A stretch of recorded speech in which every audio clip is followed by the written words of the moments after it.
को पार्टी का निशान AK-40 रख लेना चाहिए, ये उन्होंने कहा। अखिलेश यादव को पार्टी का निशान AK-40 रख लेना चाहिए। ये उस बयान का पलटवार है जिसमें अखिलेश यादव ने कहा था कि बीजेपी को अपना चुनाव चिन्ह बुलडोजर रख लेना चाहिए। तो बयानों के इस माहौल में आरोप प्रत्यारोप का दौर जारी है। सत्ता पक्ष और विपक्ष आमने सामने हैं और सियासत पूरी तरह से गर्म है। तो क्या कुछ कहा केशव प्रसाद मौर्य ने, उन्हें सुनते हैं। मैंने कहा था कोई सूचना विभाग के किसी अधिकारी की लापरवाही से ऐसा हुआ है, हमें दूसरे के किसी की कोई तस्वीर चुराने की आवश्यकता नहीं है। हमने उत्तर प्रदेश की तस्वीर बदली है और हमारा प्रयास है कि हम उत्तर प्रदेश उप मुख्यमंत्री 6 की 6 सीटों को जीतने का दावा कर रहे हैं आप। यहाँ पे 500 कुर्सियां खाली रह गई हैं।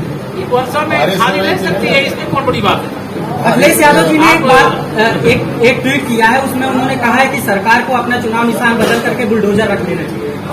इसलिए अखिलेश यादव जी को फिर अपना मतलब चुनाव निशान बदल करके AK-47 कर देना। यूनिवर्सिटी का जो उद्घाटन हुआ है, इसको किस तरह से देख रहे हैं? बहुत बड़ा विषय है। देखिए, आज देश के आदरणीय प्रधानमंत्री माननीय नरेंद्र मोदी जी ने राजा महेंद्र सिंह जी के नाम से जिस विश्वविद्यालय की स्थापना की है, राजा महेंद्र प्रताप सिंह जी बहुत बड़े राष्ट्रभक्त और इस देश की आजादी में सब बहुत बड़ा योगदान प्रदान करने वाले ऐसे महापुरुषों को हैं, उनको मैं नमन करता हूं। और उनके नाम से विश्वविद्यालय की स्थापना होना यहाँ हर देशभक्त का और हर सर आप पार्टी कहती है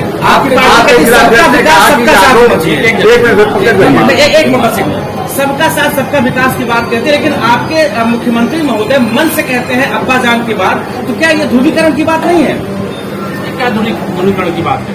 अगर कोई ऐसी बात कह रही है तो अगर किसी को नहीं स्वीकार है, हम तो सिंधु परिषद से चल राष्ट्रीय स्वयंसेवक संघ के स्वयंसेवक हैं।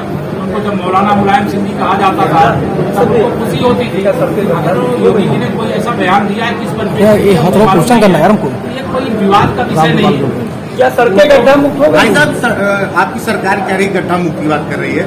मैं प्रापर माओ का रहने वाला हूँ। आप वहाँ पे इतने बड़े बड़े गड्ढे हैं कि आए दिन लोग 15 सितम्बर यानी आज वहाँ पर 14 सितम्बर कल 15 सितम्बर से 15 नवंबर तक पूरे उत्तर प्रदेश में गड्ढा मुक्ति का महाअभियान चलने वाला है। सर ये सरकार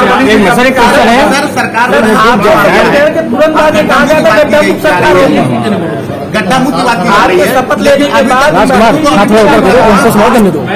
सालों में पत्रकार मित्र पूरे आप सत्ता बसपा के समय की सड़कों को देख लेंगे। बीजेपी की बात कर रहा हूँ मैं, बीजेपी की अपनी बात कर रहा हूँ। बढ़िया काम कर रहा है कि आप मेहताब हमारे संवाददाता ज्यादा जानकारी के साथ है इस वक्त। मेहताब, हमने उप मुख्यमंत्री को सुना, केशव प्रसाद मौर्य को एक एक करके कई सवालों का जवाब दे रहे थे, लेकिन बड़ी बात उन्होंने ये कही जो अखिलेश यादव ने पलटवार किया था, जो सवाल उठाए थे कि बीजेपी को अपने चुनाव चिन्ह बुलडोजर रख लेना चाहिए। उसके बाद उन्होंने जवाब दिया कि अखिलेश यादव को अपनी पार्टी का चुनाव चिन्ह AK-47 रख लेना चाहिए। इन बयानों के क्या मायने समझे? सियासत पूरी तरीके से गर्म है।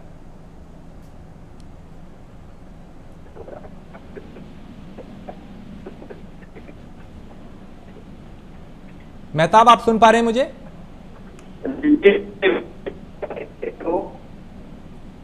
मेहताब, आपकी आवाज नहीं मुझ तक आ पा रही। फिर कोशिश करेंगे आपसे संपर्क हो। लेकिन जिस तरीके से सियासत बयानों को लेकर होने लगी है वो ये बता रही है कि सामने चुनाव को देखते हुए पूरी तरीके से माहौल गर्म है। आरोप प्रत्यारोप का दौर जारी है, बयानों के बाण चलाए जा रहे हैं। तो अखिलेश यादव सरकार को घेरते नजर आए, सरकार की तरफ से पलटवार किया गया है।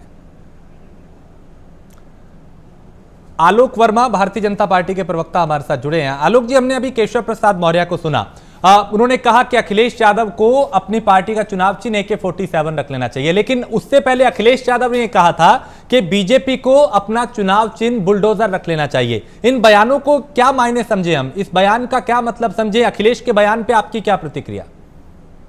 नहीं, अखिलेश यादव जी बेहतर जानते होंगे क्या कहना चाहते हैं वो। मैं तो ये जानना चाहता हूं कि उत्तर प्रदेश को बहुत मुश्किल से हम माफिया राज से बाहर निकाल के लाए हैं। चाहे बसपा का शासन रहा हो, चाहे समाजवादी पार्टी का शासन रहा हो, लगातार मुख्तार अंसारी जैसे, अतीक अहमद जैसे माफिया उत्तर प्रदेश में राज करते रहे हैं। इस माफिया राज को हमने बदला है, हमने चेंज किया है। 19 मार्च 2017 को जब योगी आदित्यनाथ जी ने सरकार बनाई, उनका पहला संकल्प था कि उत्तर प्रदेश को बेहतर बनाएंगे। कम से कम जो माफिया राज चलता है उत्तर प्रदेश में, जो लगातार जेलों से राज चलता है गुंडेगर्दी का, उसको खत्म करेंगे। जो वसूली चलती है उसे खत्म करेंगे। जो सुबह शाम को ही जो बहन बेटियां घर से बाहर नहीं निकल पाती, उसको थामेंगे, रोकेंगे, और उसका असर भी दिख रहा है।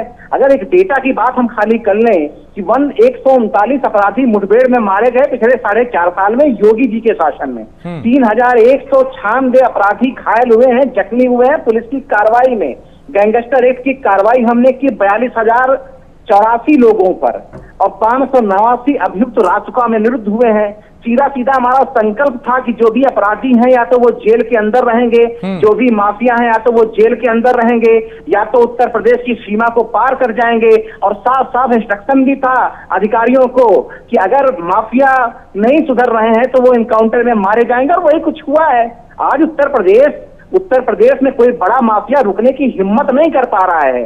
गले में तख्ती लटका करके अगर कोई माफिया है, कोई अपराधी है, तो पहले तो पुलिस से माफी मांगता है। और यहाँ तक कि पहले क्या होता था, आपने देखा होगा तस्वीरें किस तरीके की होती थी। या अपराधी सरेंडर करते थे तो बाकायदा एक पूरा फौज फाटा लेकर के सरेंडर करने जाते थे। आज गले में तख्ती लगा के पुलिस थाने में जाते हैं कि हमको सरेंडर करना है और हम सभ्यता वाला जीवन बिताने के लिए आमादा है, बिताना चाहते हैं। तो अखिलेश यादव जी क्या चाहते हैं, वो तो सब उनका संदेश पहले से सब समझ गए हैं मित्र। अखिलेश यादव जी ने जब मुख्तार अंसारी के भाई को अपने सामने पार्टी मुख्यालय में समाजवादी पार्टी का मेंबर बनाया, तो सब समझ गए कि अखिलेश यादव उत्तर प्रदेश को किस दिशा में ले जाना चाहते हैं। जो 2012 से 2017 के बीच में जो शासन था भ्रष्टाचार का, अपराध का, उसी शासन को फिर से वो लाना चाहते हैं। 2022 का उनका अपना यही सपना है। हाँ, चलिए, बहुत शुक्रिया आलोक वर्मा प्राइम न्यूज से बात करने के लिए। तो भारतीय जनता पार्टी के प्रवक्ता जो अखिलेश यादव पे निशाना साधते हुए नजर आए। आगे बढ़